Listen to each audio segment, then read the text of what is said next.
پارہ نمبر 30۔ شروع اللہ کا نام لے کر جو بڑا مہربان نہایت رحم والا ہے۔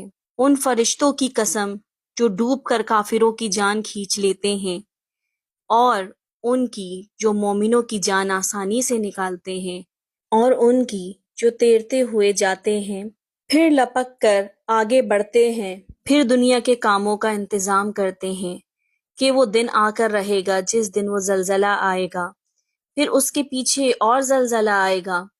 اس دن لوگوں کے دل خوف زدہ ہوں گے اور آنکھیں جھکی ہوئی۔ کافر کہتے ہیں کیا ہم الٹے پاؤں پھر لوٹیں گے؟ بھلا جب ہم کھوکھلی ہڈیاں ہو جائیں گے تو پھر زندہ کیے جائیں گے؟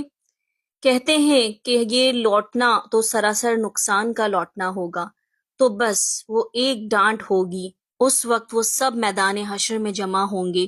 بھلا تم کو موسیٰ کی حکایت پہنچی جب ان کے پروردگار نے ان کو پاک میدان یعنی طوٰ میں پکارا اور حکم دیا کہ فرعون کے پاس جاؤ کہ وہ سرکش ہو رہا ہے، پھر اس سے کہو کہ کیا تو چاہتا ہے کہ پاک ہو جائے اور میں تجھے تیرے پروردگار کا راستہ بتاؤں تاکہ تجھ کو خوف پیدا ہو۔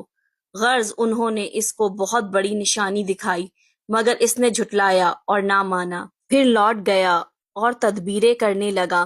سو اس نے لوگوں کو اکٹھا کیا، پھر بلند آواز سے بولا، سو کہنے لگا کہ تمہارا سب سے بڑا مالک میں ہوں۔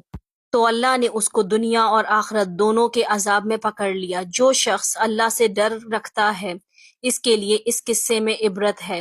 بھلا تمہارا بنانا مشکل ہے یا آسمان کا؟ اللہ نے اس کو بنایا، اس کی چھت کو اونچا کیا، پھر اسے برابر کر دیا، اور اسی نے رات تاریک بنائی اور دن کو دھوپ نکالی، اور اس کے بعد زمین کو پھیلا دیا۔ اسی نے زمین میں سے اس کا پانی نکالا اور چارہ اگایا اور اس پر پہاڑوں کا بوجھ رکھ دیا۔ یہ سب کچھ تمہارے اور تمہارے مویشیوں کے فائدے کے لیے یہ کیا۔ پھر جب وہ بہت بڑی آفت آئے گی، اس دن انسان جو محنت وہ کرتا رہا یاد کرے گا اور دوزخ دیکھنے والے کے سامنے لا کر رکھ دی جائے گی۔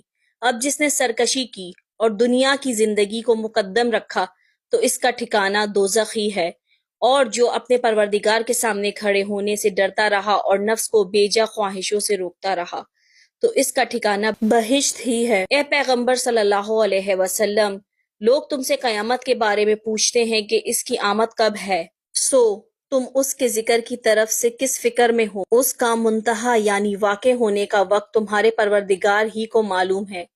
جو شخص اس سے ڈر رکھتا ہے تم تو اسی کو ڈر سنانے والے ہو۔ جب وہ اس کو دیکھیں گے تو ایسا خیال کریں گے کہ گویا دنیا میں صرف ایک شام یا